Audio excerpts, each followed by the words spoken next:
It is autumn, the season where one thinks of death. Today we read from Spinoza's Ethics.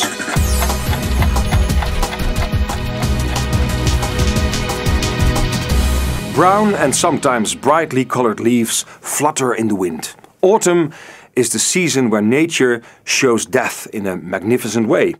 Thinking about death can freak us out.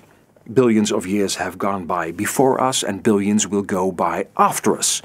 And the idea that those busy years that we spend during our lives are really only brief moments in the plan of eternity makes us individuals feel so insignificant. Religions try to soften this feeling. And most religions suggest even that after death there's a new life, in heaven for example, where you can live forever. But what if you don't believe in those stories? And if you're not sensitive to the sheer metaphorical meaning of them? What is the atheist comfort? Well, it's hard to find that.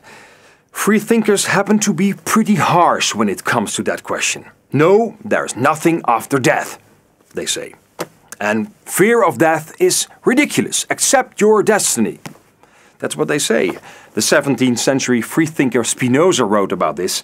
A free man who lives according to the commandment of reason is not guided by fear of death but desires the good immediately. His wisdom consists the commitment to the present. Well, these words are heartwarming, not? Imagine that you're in your last hour, sick and dying, and people read you this. Most of the famous science-based thinkers, atheists and secularists are not known for their sensitive side in their work. Emotions, fears are all dwarfed to physical, mathematical or chemical issues. Not much comfort in these words. Well, let's try to find some for ourselves then. I ran across some articles on the internet that struck me on this issue.